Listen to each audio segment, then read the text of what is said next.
Olá, boa noite, tudo bem, pessoal? Sejam todos bem-vindos a mais um encontro.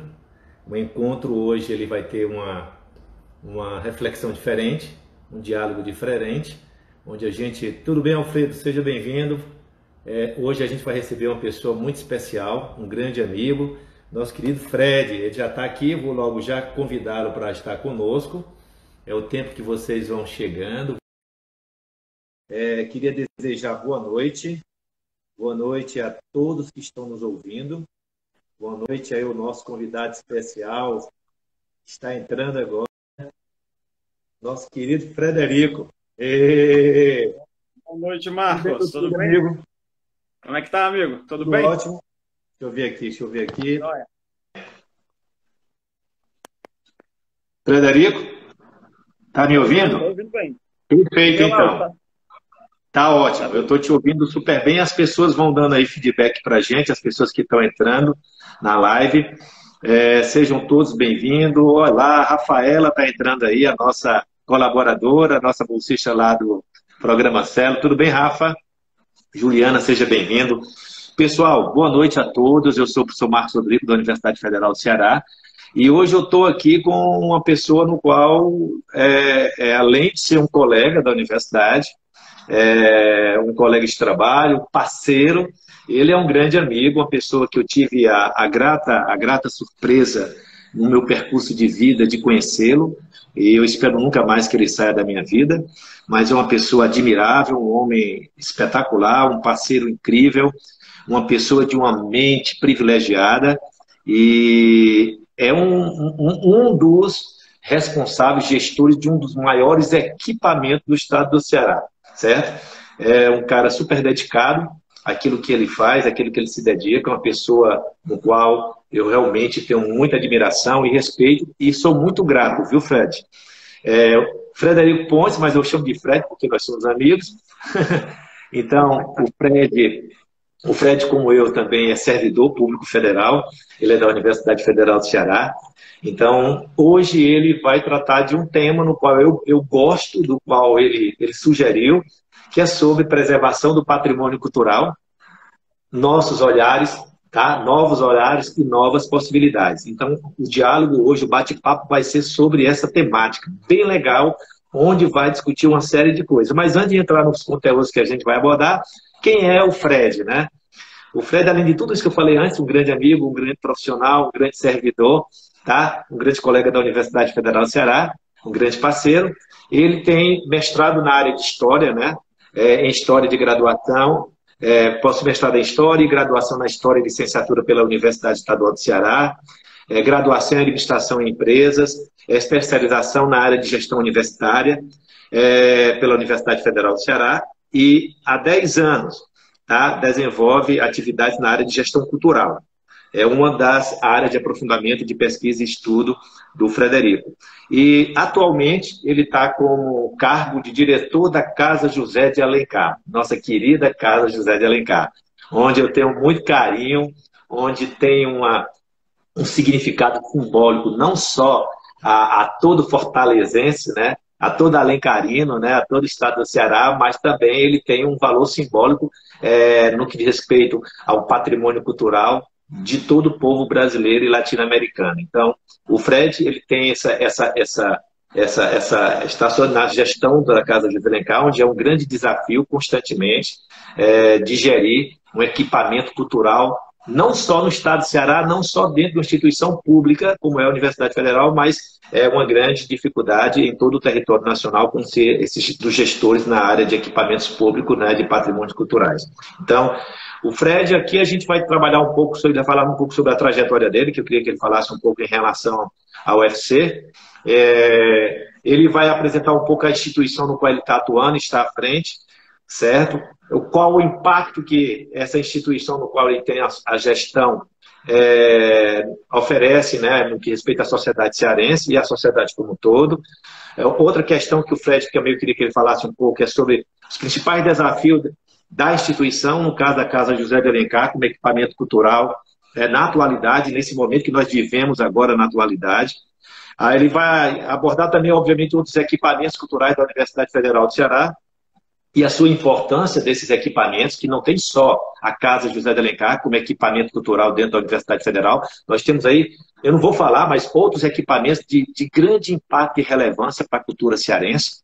Então, inserido dentro de uma instituição federal pública brasileira, completamente de uma instituição federal brasileira. Então, isso, ele vai falar um pouco sobre isso.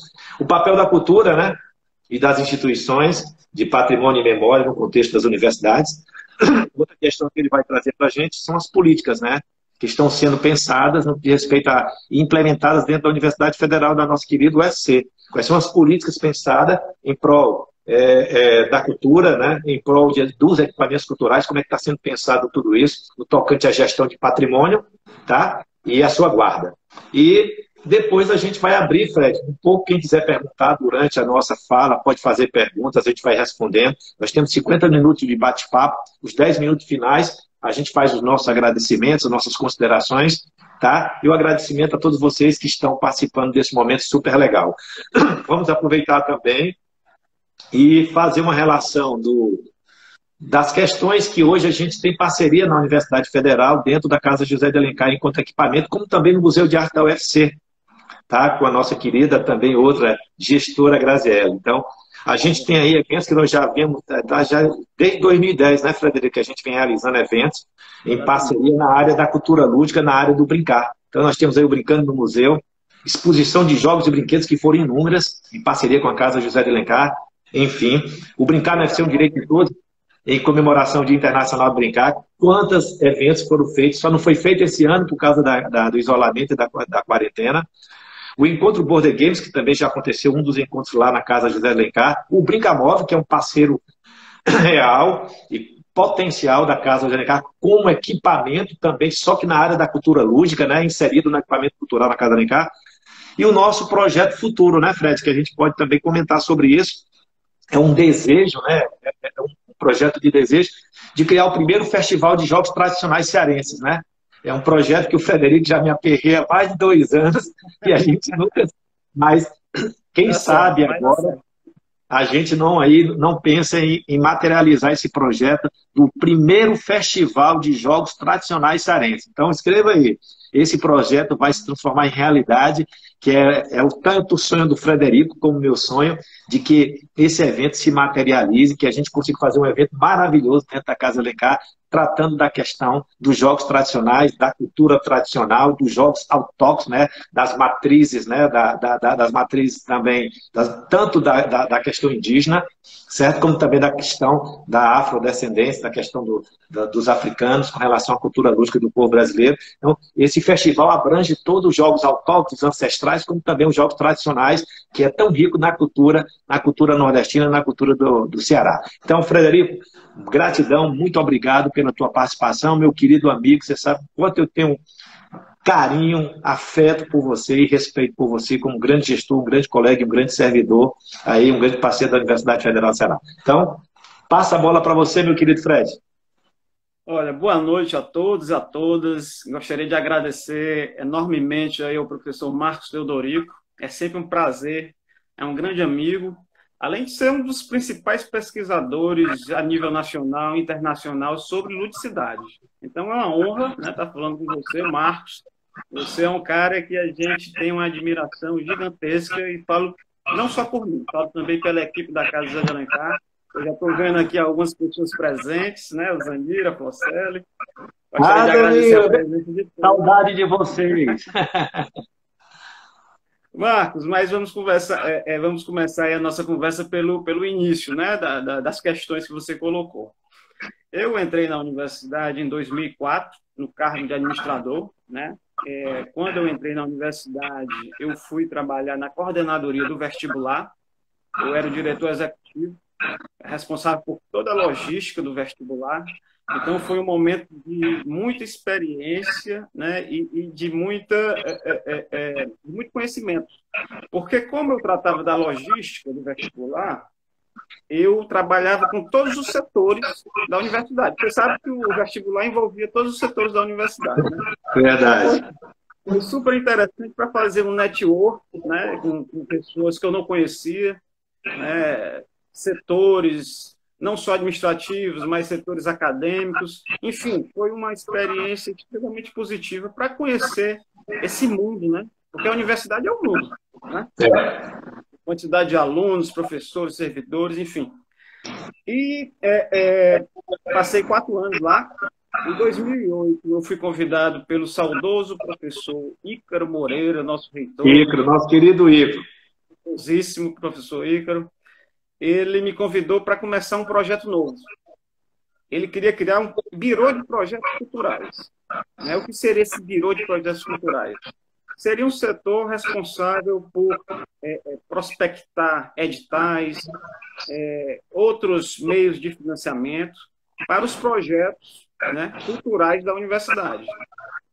Então, a ideia era prospectar, a ideia era assessorar na produção de projetos e no gerenciamento desses projetos, né? E nós iniciamos muito bem, né? A gente começou com o professor Pedro Aymar, né, diretor. Nosso querido Pedro Aymar, um grande abraço ao Pedro Aymar, pessoa que eu adoro, que eu amo muito. Nós começamos com o Pedro e a gente fez a proposição de um projeto para um edital do Instituto Brasileiro dos Museus e nós conseguimos, né, de prima, conseguimos o recurso para criar aquela sala de cultura popular, que é uma das salas mais belas, né, que existe no museu. Aquela sala que tem as xilogravuras, as esculturas de barro, você conhece muito bem, né?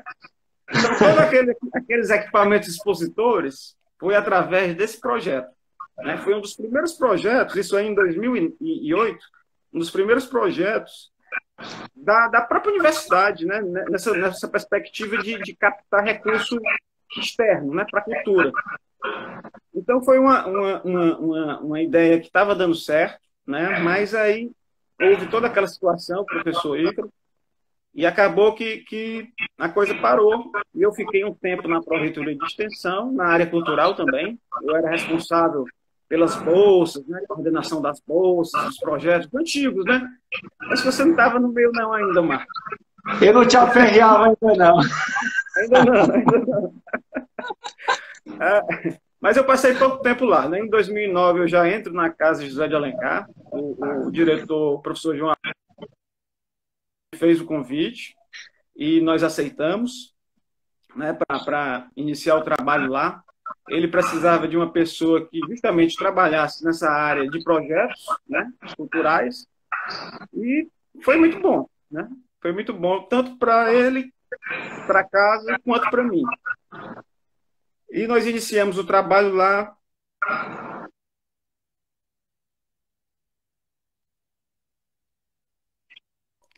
E de lá para cá, a gente...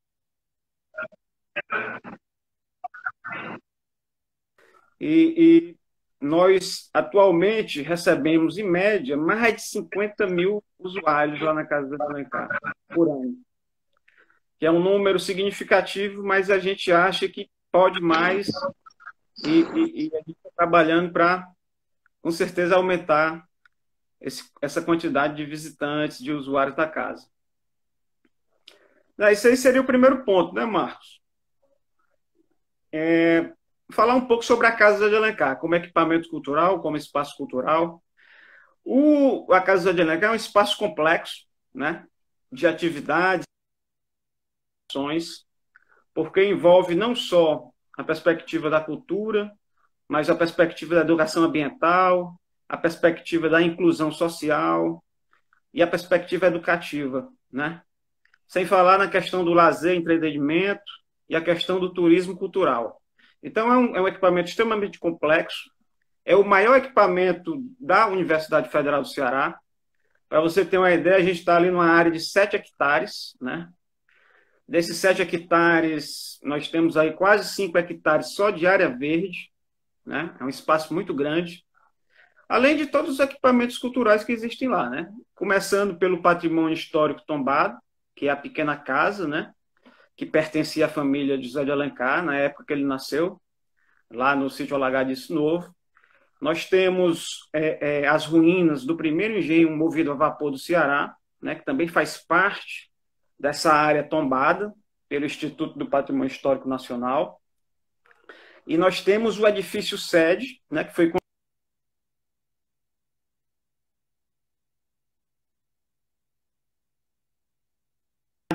inicia em 1966, né?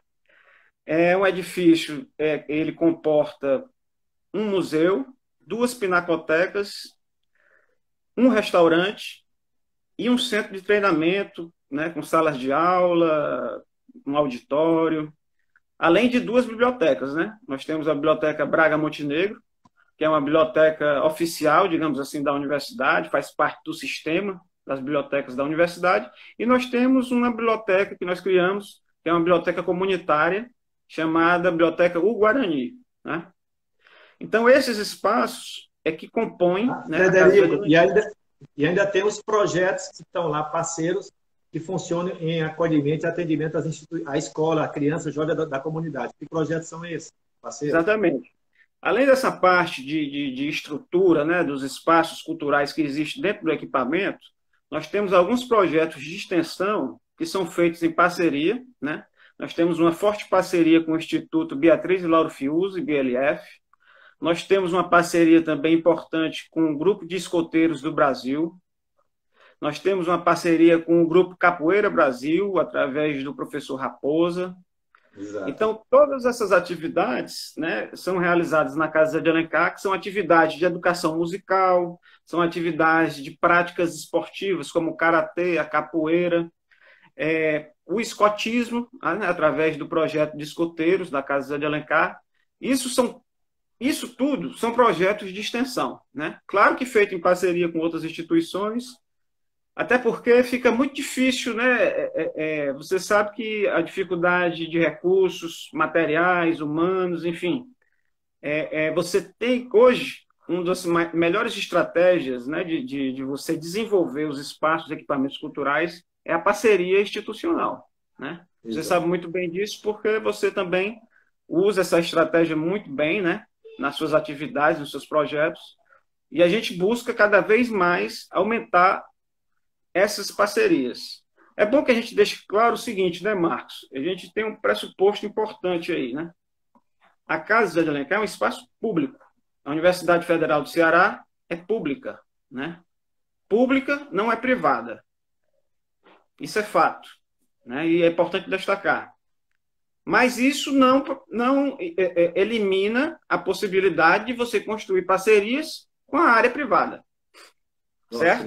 Não inviabiliza essa possibilidade. Isso não impede, certo, de você construir atividades, projetos com a área privada, né? Claro que mantendo o pressuposto do público, do gratuito, né? da democracia cultural, né? Isso tudo Exato. Tem que ser preservado, evidentemente. Então, a gente tem um olhar para o equipamento que parte desse pressuposto do público, mas tem outra questão que é fundamental, Marcos. Se você for pegar qualquer pesquisa sobre fruição, sobre divulgação cultural, você vai perceber que um dos pontos importantes é a questão do financiamento, né, desses espaços. E outra questão diz respeito à falta de visitação, à falta de interesse, né, da maioria da população por esses espaços. Algumas pesquisas indicam que só o fato da gratuidade ou do preço, né, baixo, né, dependendo, né, de outro tipo de atividade, de outro tipo de espaço, não garante a democratização do acesso. Quer dizer, o fato de ser gratuito não garante que vai ter visitação. Falando Exatamente. Em palavras claras, está entendendo? Exatamente. Então, a gente partiu dessa perspectiva, claro, com dados, com informações, através de pesquisas, né, que foram realizadas, e era necessário para a casa desenvolver ações e projetos que trouxessem o público. Né? Constrói as parcerias e a gente desenvolve projetos no sentido, claro, de ampliar as atividades da casa, mas na perspectiva de atrair o público. Né? Uma das questões colocadas nessas pesquisas que foram desenvolvidas, né, é uma pergunta sobre o impeditivo das pessoas visitarem, né? Quais são os impeditivos das pessoas visitarem esses espaços culturais? Aí vão dizer vários, né? É a distância, o preço, o valor de entrada, né, de alguns espaços e tal, Exato. a localização. Mas uma questão é fundamental nessa pesquisa: a questão da falta de tempo. A maioria das pessoas dizem que não visitam porque não tem tempo. Perfeito. Vamos lá. Geralmente os espaços estão abertos no horário comercial durante a semana, verdade? Exato. Então é necessário criar possibilidade de visitação também no fim de semana. Concorda? Exato. Só isso não é suficiente. Você tem que atrair esse público para que ele conheça o espaço.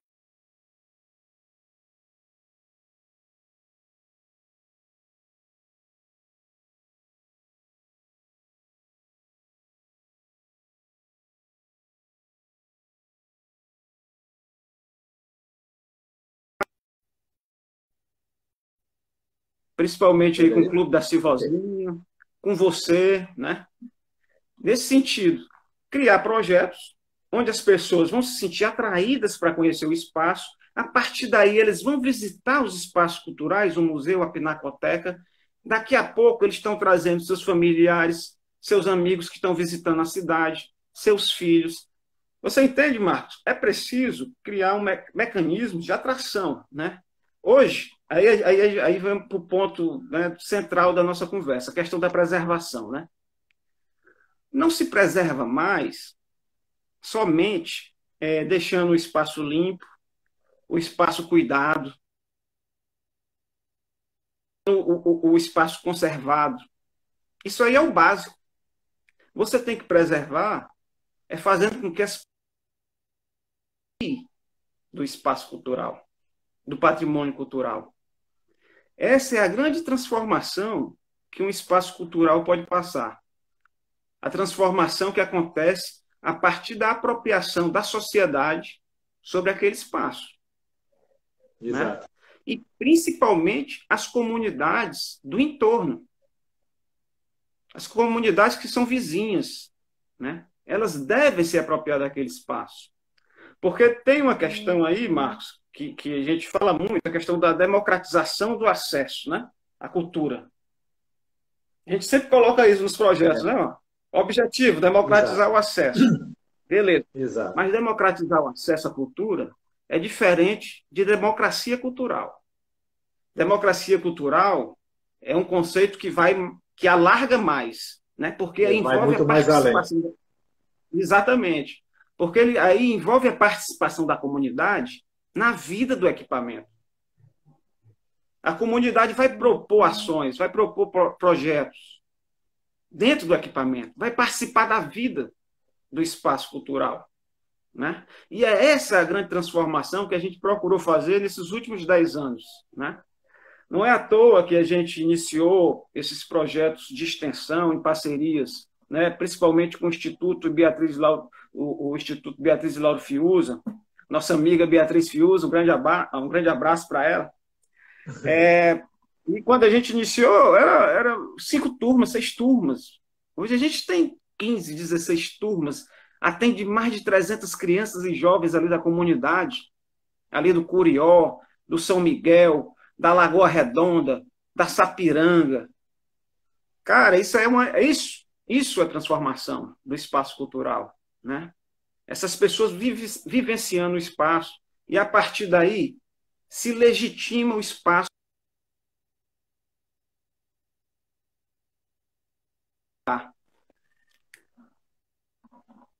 Entendendo, Marcos? Tá escutando? Estou entendendo. Tá ouvindo?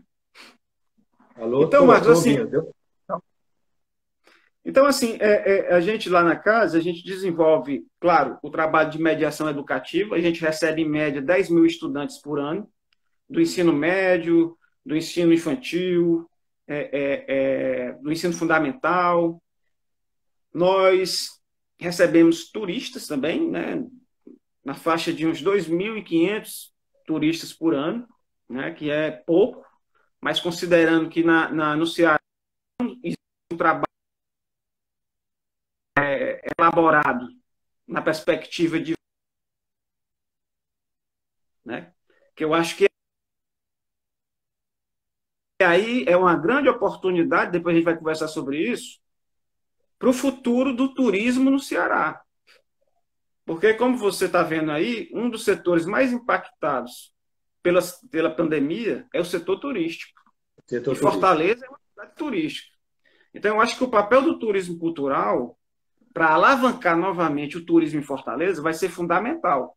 Então, eu acho isso uma oportunidade importante, né? Importante para os espaços culturais, os equipamentos, né? Para toda a cadeia da economia criativa aqui no Ceará. Exatamente. Mas, pegando o gancho, Marcos, a gente faz um trabalho de mediação educativa, que é o trabalho que Fred, sempre foi eu realizado. acho. Estão dizendo que está travando, eu estava percebendo alguns travamentos, eu não sei se é a tua internet, de vez em quando para a tua voz, mas às vezes fala, dá uma parada, não sei se é porque você fechou a porta do teu ambiente, está a porta fechada, se a tua internet está Não, do tá teu bem. lado, tá aberto? Então tá, vamos lá, continuar, para ver se não trava mais, vamos lá. Tá legal. Quando tiver ruim aí, tu me avisa. O povo aí pode dar feedback para a gente, quem está nos vendo, se está travando Pode muito, falar como é aí, que é. O pessoal pode dar o feedback. Ok. Mas assim, a gente trabalha desde que a casa foi criada nessa questão da mediação cultural. Mas nunca tinha tido um projeto de educação patrimonial para casa. Nós implementamos esse projeto no sentido de sistematizar as práticas educativas dentro da Casa Zé de Alencar, né? Porque a gente tem uma responsabilidade muito grande. Você conhece a casa, sabe da diversidade cultural que existe lá, especialmente falando do Museu Arthur Ramos, né? Você conhece bem, é um museu que tem 2 acervos, é o maior acervo de renda de Bilro que existe no mundo, é esse acervo de rendas que existe no Museu Arthur Ramos, da coleção Luiza Convido Ramos. todos a visitar, que é a coisa mais linda. Pois é. E o acervo do Arthur Ramos, que fala sobre as religiões afro-brasileiras, né? O acervo Arthur Ramos, ele carrega consigo uma característica importante. Ele é um acervo que traz uma memória traumática. Por quê? Porque trata de uma questão que é uma questão violenta, Marcos. Aquele acervo, a maioria, ele foi conseguido nas delegacias, né? Porque na época, na década de 30, 40, era proibido a prática das religiões afro-brasileiras, né? Afro-brasileira. Sim. Exatamente. Então, esses objetos foram apreendidos, foram sequestrados, foram tirados dos seus locais, né, nos seus locais de adoração. Então, esses materiais, esses artefatos, eles carregam uma memória traumática que a gente precisa trabalhar numa perspectiva que traga isso à tona, né? A gente vive num país intolerante, religiosamente falando, e Verdade. racialmente falando. Então, a temática, por exemplo, eu estou dando um exemplo dessas práticas Fred, que foram. é até paradoxal, né? A gente fala da pluralidade religiosa brasileira, mas ao mesmo tempo é intolerante, né? Exatamente, exatamente. A gente tem uma diversidade enorme, né? Porque hoje em dia, hoje eu acho assim, a cultura brasileira tem 2 perspectivas. Uma que é conhecida, né, que é a grande diversidade, e a outra é a questão do respeito. Falta respeito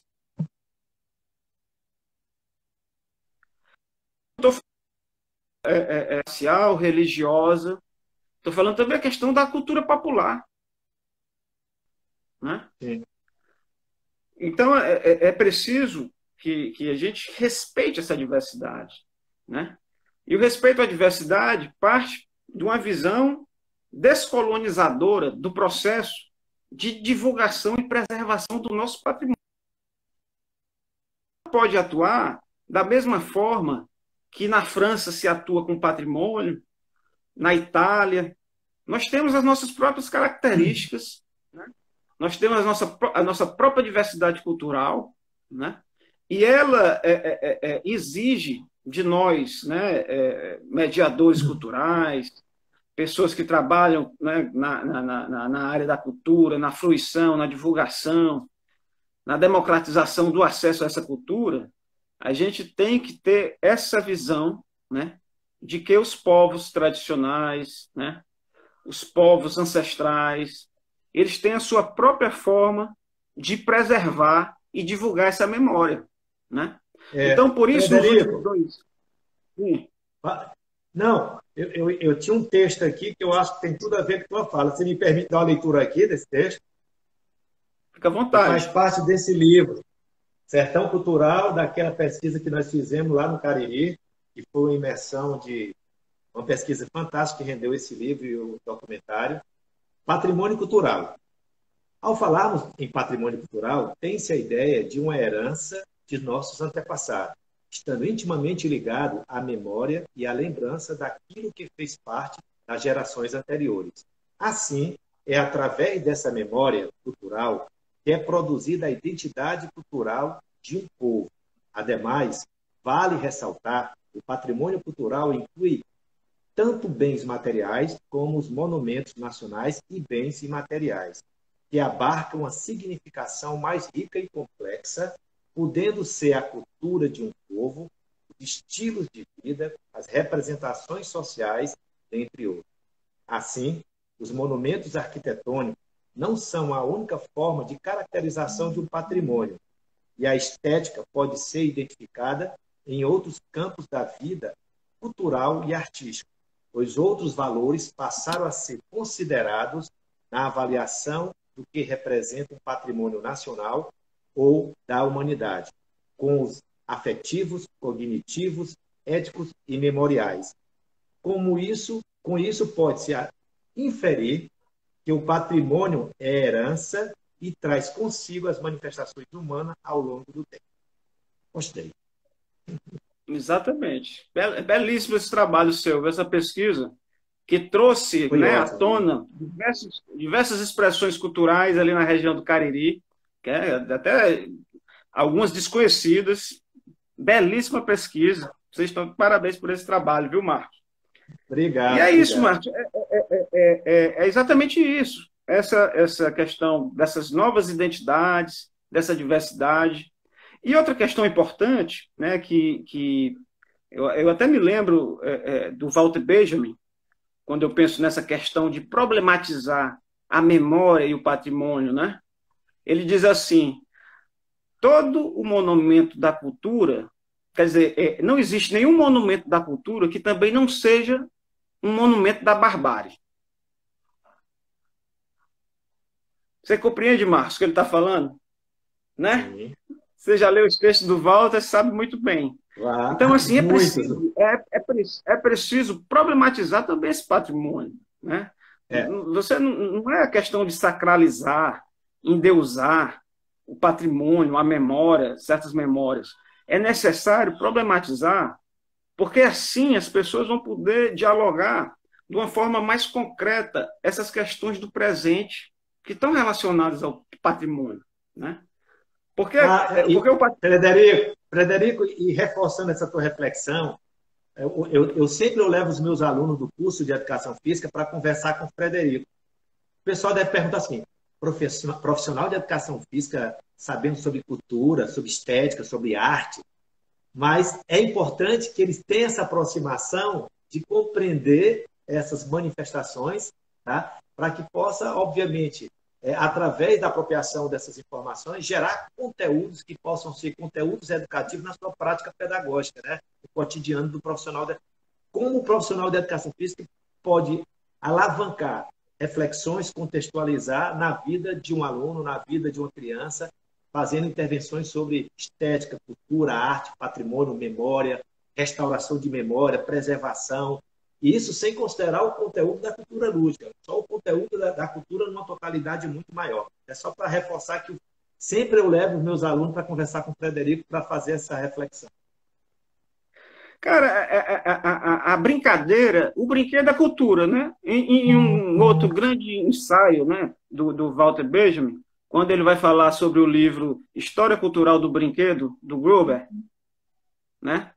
E quando ele vai falar do brinquedo e da brincadeira, tem dois autores que eu considero fundamentais para o meu entendimento sobre brincadeira. Um é você e o outro é o Walter Benjamin.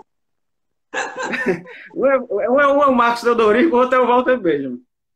Porque a brincadeira, ela é a mãe de todos os hábitos. Ela é fundamental para o desenvolvimento da criança. Ela é primordial para o desenvolvimento da criança. Não é isso, Marcos? Se as pessoas tivessem ideia da importância da brincadeira, eu acho que a gente poderia desenvolver ainda mais as capacidades, né, das crianças que estão se formando, né? E eu acho que aí eu vou entrar nesse assunto também que está relacionado à nossa conversa, das atividades que nós realizamos juntos lá na Casa de Alencar.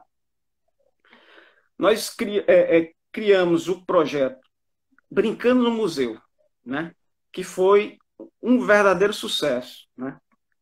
Veja bem, a ludicidade, a brincadeira, trazendo para dentro do espaço como museu, né? Aquele espaço, o museu é como se fosse quase um casulo, né, Marcos? É. A lagarta entra, né? Aí depois se transforma em outra coisa, que não é uma lagarta mais, é uma borboleta. Mas a borboleta fica paradinho lá, né? Não pode sair do museu. Entra com a função, um objeto, um artefato, entra com a função, e aí entrou no museu já é outra coisa. Né? Exatamente. Aí já é só para observar, né? Para conhecer, né? Não é mais aquela máquina de datilografia que você usa para bater, né? Para você digitar lá, né? No papel. Ali é só para ver, para olhar. Então, assim, o espaço como museu é um espaço que guarda uma potencialidade enorme para o desenvolvimento de atividades lúdicas que vão potencializar, né, aquela observação, aquela construção do conhecimento através daqueles artefatos museológicos. Então, acho que o projeto foi sucesso por conta disso, sabe? Porque ele trouxe, né, os elementos da ludicidade, né, aquelas ações, atividades que você coordena, e trouxe para dentro do espaço que tradicionalmente não comporta esse tipo de atividade. Mas eu ainda estou torcendo que daqui a alguns anos eu vou ver em Fortaleza o Museu do Brinquedo e da Brincadeira, né? Eu acho que tenho certeza que você vai colocar isso em prática. Não sei se vai ser quando você se aposentar, mas eu sei que você vai botar essa ideia para frente. Vai, com certeza. Então, Marcos, assim, além do projeto Brincando no Museu, nós fizemos aí o Brincar na UFC algumas vezes, nós trouxemos o Brincamóvel para... Acho que foi o espaço que o Brincamóvel mais passou tempo foi na Casa de Alencar. Foi. Assim, espaço para visitação, né? Para visitação. Quantas instituições não se apropriaram do nosso Brincamóvel, né? E a comunidade lá? A comunidade ali é tão carente. As crianças viviam lá, né? No Brincamóvel. De manhã, de tarde. E se estivesse funcionando à noite, elas iam também. Pois, Marcos, a gente acredita, sim, que a ludicidade, a brincadeira e o brinquedo é cultura, né? É cultura. Tanto que a gente, né, tem esse projeto, né, que a gente, tenho certeza, vai colocar em prática, do Encontro de Jogos Tradicionais do Ceará. Pode ser os jogos e brincadeiras tradicionais, né? Sim, sim. E vamos aproveitar o... Igual o evento que tem na Colômbia, Santa Fé de Bogotá e na Argentina. Juego de la Calle, né? É um projeto municipal onde é o dia do jogo, mas reconstruindo e restaurando as influências da cultura da nossa ancestralidade. Então, a cidade inteira se transforma num espaço de apropriação de todos, né? Super plural, onde as manifestações de jogos tradicionais e jogos populares da Colômbia ou da Argentina se manifestam nesse dia de encontro intergeracional dentro dos espaços da cidade. A cidade tem vários espaços e ambientes. Lógico, que envolve as escolas, as instituições, onde passa ao longo da semana, né, desenvolvendo atividades de reconstrução de brinquedo, de memória, da questão da cultura, obviamente, daquele país, né, da cultura ancestrais da Colômbia, da Argentina, Chile, Equador. Ruego de la Calle, é muito... E a gente quer fazer aqui o Festival Tradicionais de Jogos Cearenses, né, dos Jogos do Ceará. Pois é, rapaz. Você não vê mais a criançada jogando de bila, né? Soltando a raia. Soltar a raia, aquelas corridas com saco, enfim.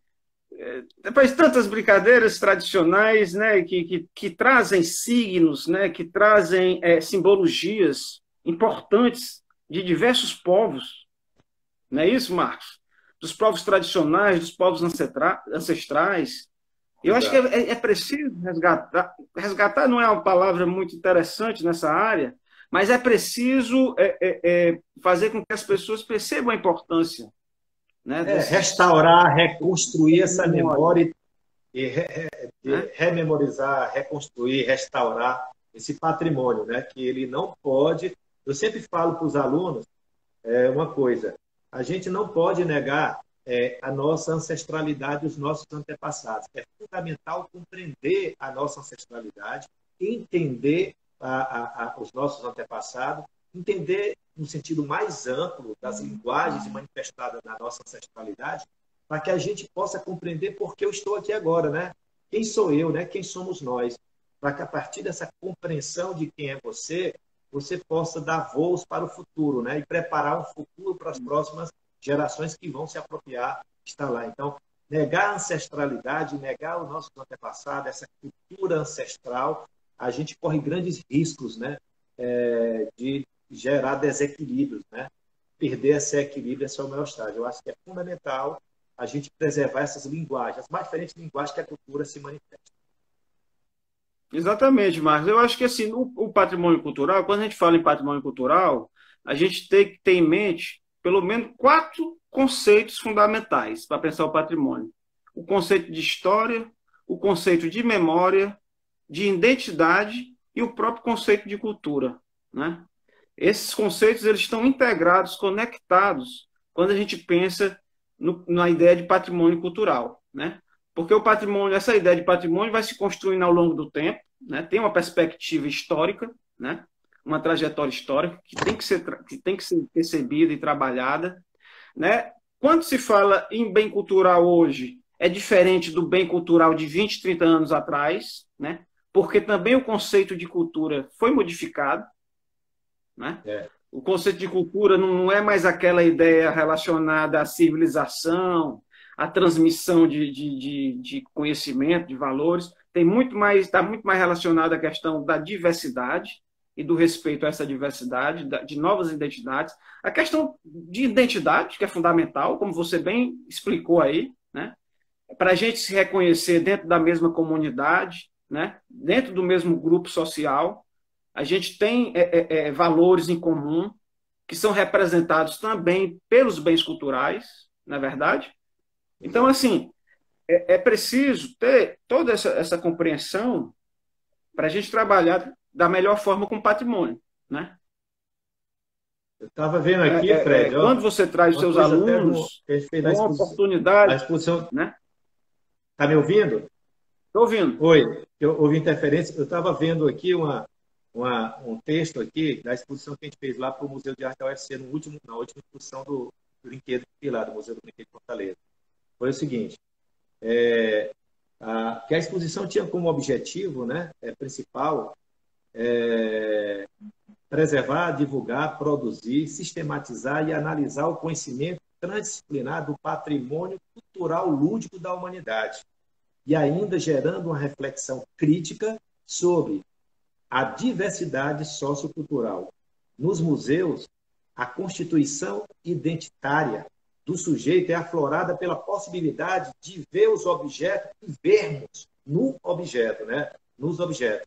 O cidadão hoje é entendido como sujeito pensante, autônomo e autoral, produtores da chamada cultura lúdica. E o brincar é das mais legítimas expressões dessa cultura. É verdade, é verdade. É como no ensaio do Walter Benjamin, ele fala, né? Acho que a brincadeira, o lúdico, né? A brincadeira é a mãe de todos os outros hábitos. Quando a criança vai dormir, quando a criança vai comer, quando a criança começa a andar, começa tudo através da brincadeira. Então, a brincadeira ela está assim, dentro da nossa identidade, com uma força enorme, né? Com uma potência enorme. Só que a gente, com o passar do tempo, né, Marcos, a gente vai ficando adulto. Não você, né, que continuou. Mas a gente vai perdendo, né, essa pegada da ludicidade, da brincadeira. E é preciso resgatar isso. Principalmente hoje, numa sociedade onde o diferencial é a criatividade e a inovação, né? Eu acho que numa sociedade como a nossa, onde a grande diferença não é criar novas coisas, não é criar coisas originais, é fazer diferente com o que já existe. Essa é a inovação. E a criatividade tem papel fundamental nesse processo. E a ludicidade tem esse fator de potencializar, né?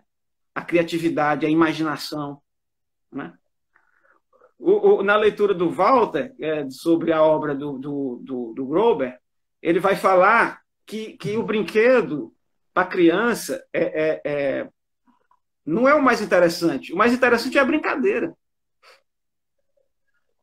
Quando ele vai discutir a questão, né, da mudança em relação a como está se fabricando os novos brinquedos, né, saindo da fase do artesanal para o industrial, né?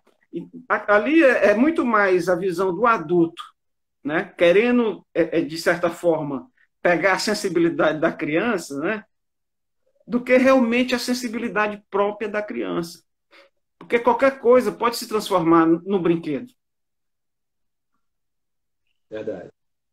Você lembra, Marcos, você era criança lá no interior, aí você ia lá Lá em Senador Pompeu, lá em Senador Pompeu. Lá na Carnaúbeira, você pegava aquela, aí transformava no cavalo aquela palha. Quem não brincou daquilo? Lembro. É meu cavalinho. Ora, quer dizer, sabugo de milho. Aí tem o pessoal do Museu do Caju. Só me lembrei das brincadeiras com castanha de caju, que a gente fazia, exato, né? A gente usava castanha de caju primeiro para brincar de derrubar e conseguir castanha. Porque quem ganhava mais castanha, depois a gente o quê? Queimar a castanha na beira do rio, ia pegar aquelas latas de doce, perfurar, botar lenha embaixo, queimar a castanha, depois quebrar com paralelepípedo, comer a castanha na hora. E tinha castanha que a gente pegava, fazia a tatuagem de um coração, ou colocava a primeira letra do nome da menina que a gente amava, né? Que era apaixonada. Aí ficava aquela marca, gerava um ferimento, ficava só cicatriz. Coisa de criança. Pois é, cara, isso aí, né? Isso aí são expressões culturais, né? São formas de brincadeiras que estão relacionadas à paisagem cultural, ao meio ambiente, às tradições, né? Fortaleza, eu costumo dizer que Fortaleza é a capital formada pelo povo do interior, né? Esse processo migratório. Por conta do processo migratório, Fortaleza é praticamente formada por povos do interior, né? Então, que carregam consigo também essas tradições, né? E que, infelizmente, a gente está perdendo, né? Porque não estão sendo trabalhadas. Eu fico muito feliz, viu, Marco, quando eu vejo teus alunos. Inclusive, tem um aluno teu que é professor da minha filha, lá no colégio que ela estuda. Ah, que legal. E ele sempre trabalha na perspectiva da ludicidade. Coisa boa. E as meninas e as crianças se envolvem completamente na aula. Né? Que bom. Eu acho que isso aí é um grande diferencial para os professores de educação física, os profissionais, a questão da ludicidade, da brincadeira. Porque ele vai construir, né, o processo de ensino-aprendizagem, né, da educação física através de algo que as crianças, né, e os jovens estão mais habituados, que é a brincadeira. Né? Então eu fico muito feliz. E não só brincadeiras tradicionais também. Sim, sim. Então, assim, quando, Fala, pode falar, estou ouvindo. não, eu só ia dizer que quando você traz seus alunos lá para casa para a gente conversar sobre cultura, eu fico muito feliz, porque às vezes, numa conversa dessas, a pessoa tem um insight, né, tem uma luz sobre a importância, né, desse processo cultural dentro do fazer, né, do fazer profissional dele. Né? Então, eu acho interessantíssima essa sua proposta, né, de trazer, não só comigo, eu sei que você traz outros convidados, tá, outras pessoas de outras áreas. Eu acho que isso traz uma riqueza muito grande para a formação desses alunos. Com certeza, tanto a formação profissional, formação humana, formação cultural. Eles, quando voltam de lá, e você vê pessoas, alunos de 23, 24, 25 anos, que nunca entraram no equipamento cultural. Nunca entraram sobre a vida do Alencar, entendeu? Assim, no É verdade. máximo, sabe de algumas literaturas. Então, é uma experiência. Estou falando aqui, isso é legal. Ó. O Museu do Caju. O meu ambiente será no mundo do brincar. Cajueiros e carnalbeiras, mamonas. Rapaz, eu brinquei muito de mamona, viu? Rapaz, Pitomba, doía, viu, macaúba. mamona? Não, era bom demais. E quando a gente pegava aquele elásticozinho, botava a liguinha, botava um papelzinho, bem rapaz, tinha cada Eu vermelhinho. pegava o Bob. Tu lembra do Bob? Tá no cabelo, as mulheres. O Aí Bob. botava Aí, lá.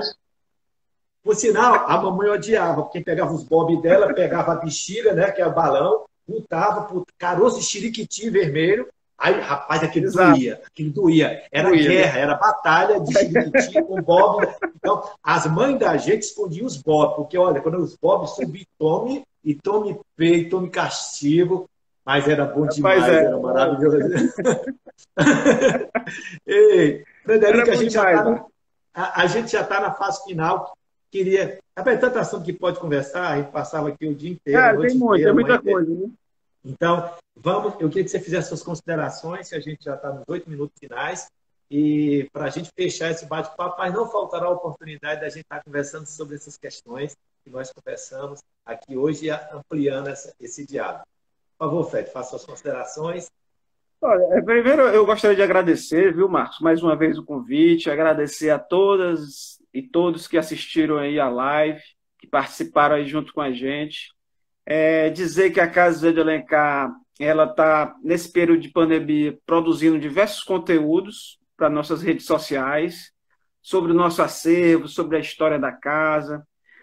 E também estamos com alguns projetos voltados para esse público, né, virtual, né? Que é um dos projetos é o Clube de Leitura José de Alencar, né? É um clube de leitura virtual e vão ter encontros, né, das pessoas que se interessam. A primeira leitura é sobre a obra de Iracema. Todas as informações estão lá no site da casa, né, que é o www.casajosedealencar.ufc.br. Nós tivemos agora em maio o Primavera José de Alencar, que era um projeto que a gente tinha pensado para fazer presencialmente, né, que era uma série de palestras sobre as novas leituras críticas, né, da obra de José de Alencar. Mas aí a gente teve que fazer realmente virtual, através das lives, por conta mesmo da situação. E nós estamos trabalhando agora, Marcos, na questão do protocolo de segurança, que eu acho que é uma questão que a gente tem que trabalhar, né? É emergente a gente trabalhar essa questão, porque a gente vai voltar, né? Presencialmente. Em algum momento a gente vai voltar Vai, e é preciso, vai voltar. e é preciso criar um protocolo, né, de segurança para as visitas, para nós servidores, para os projetos que existem, né, com as aulas.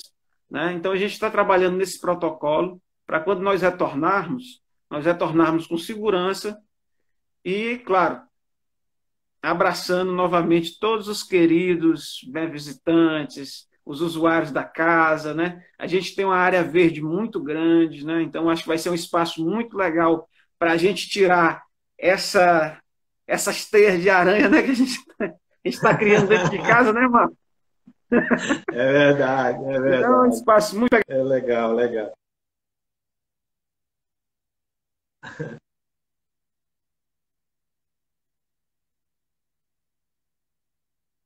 Mas é um espaço que pertence a toda a sociedade e que tem que ser apropriada, né, da melhor forma, tem que ser valorizada, e é essa forma, né, de preservar. Não é só cuidar, não é só fazer o tombamento, não é só deixar conservado. Fred? É fazer com que a sociedade se aproprie do patrimônio. Não adianta tombar um prédio e esquecer o prédio e deixar o tempo destruir, sem nenhuma atividade, sem nenhuma função social, né? É importante que exista, além do tombamento, que se coloque em prática os projetos de salvaguarda desses equipamentos, desses espaços, né? Desses bens culturais. Maravilha. Né? Não vai acontecer então, o que aconteceu com a mulher rendeira, né, Marcos? Aconteceu com a mulher rendeira recentemente. Mas por falta mesmo de compreensão da importância do patrimônio, né? Isso só acontece através da educação. E para ter educação, as pessoas precisam conhecer, né? Então, esse é o nosso papel. Esse é o novo olhar sobre a preservação do patrimônio, né? Resumindo a nossa conversa, né? Maravilha. Então, Marcos, você deixar um abração para você. Você sabe que eu te amo. Você é um cara que mora aqui no meu coração. Valeu. Fred, olha, muita gratidão, muita gratidão mesmo por esse momento. É sempre agradável conversar com você. Você sabe que eu gosto muito de estar do seu lado. E eu estou com saudade de você, estou com saudade da Casa Alencar, estou com saudade de todas as pessoas que fazem a Casa Alencar. Tenho saudade das crianças, dos projetos, tá? Do professor Raposo, enfim, de todos os projetos que eu estou, das professoras lá do INEFIUS, enfim. Eu tenho saudade de todo mundo, saudade das meninas lá, que nunca mais falei com as meninas. Um beijo para todo mundo da casa. E é muito agradável estar conversando sobre essa temática. Eu acho que em breve a gente está aí retomando nossos eventos, brincando com o museu, logicamente com todos os protocolos de orientação da Organização Mundial da Saúde, protocolo das orientações das nossas Secretaria de Gestão de Saúde daqui do município. Então, como voltar de forma muito tranquila, muito segura, para não pôr em risco a integridade de ninguém, das pessoas que trabalham, das pessoas que nos visitam, mas com certeza a gente já vamos estar juntos, vivendo essa experiência novamente da melhor forma possível. Então, nós temos aí o 2021, o 10º Brincar no UFC. 10 anos. Vai ser uma festa incrível na Casa Alencar em maio de 2021. Com certeza vai ser um grande evento. O Encontro Board Games, que a gente está pensando aí. O Brincamóvel está lá. De repente ele volta para a Casa Alencar. Vai depender dessas articulações aí com a nossa gestão. O lugar dele é na casa. O lugar dele é na casa, viu? E vai acabar aqui nosso momento. Quero agradecer a todas as pessoas que participaram. É muito bom acolher vocês, é muito bom estar com vocês. O pessoal do Clube da Civozinha, uma parceira maravilhosa aí da Casa Alencar. Quanto tempo o Clube da Civozinha não é parceira da Casa Alencar, com eventos lindos, focados na área da infância, com profissionalismo, tá, com dedicação. E com certeza os eventos do Clube da Civozinha vai voltar com toda a força. E estamos aí, esperar que em outubro a gente esteja todo mundo aí super tranquilo, fazer um evento do mês da criança inesquecível, com um monte de eventos legais, tá? Que a gente possa estar junto fazendo um evento dessa natureza aí em outubro de 2020, aí no segundo semestre. Então, torcer para que tudo corra bem nesse sentido. Então, queria agradecer a todos vocês, queria agradecer o Fred, como sempre, ele é muito generoso comigo, ele é muito atencioso, sempre está me acolhendo nas minhas loucuras, tá? Nas minhas ideias, nos meus projetos. Ele compra a ideia, arregaça a manga e a gente trabalha junto. Eu gosto muito de trabalhar com o Fred cada dia. Então, quase todos os projetos que a gente pensou, a gente materializou, né, Fred? Nossos sonhos foram todos materializados. Então, assim, e com certeza outros projetos. Eu estou com saudade de fazer a exposição na Casa de Brinquedos. Já quero falar com você sobre a nova exposição. Quero levar uma exposição para lá. Deixe logo uma sala para mim, do Museu do Brinquedo de Fortaleza, que é fazer uma exposição bem linda. E, se possível, em outubro. Se repito, funcionando em outubro, a gente está com a exposição de brinquedos. Pode anotar aí, pessoal, pode anotar. Exposição do Museu do Brinquedo de Fortaleza, a Casa de Alencar. Vai acabar. Um beijo em todos. Coração, Fred, para você. Tudo de bom. Boa noite para vocês. Beijão. Valeu. Um abraço para todos. Tchau, tchau. Boa noite. Obrigado, Frederico. Se Até cuida. mais. Tchau, pessoal. Boa noite para todos. Muito obrigado. Tchau, tchau. Até a próxima.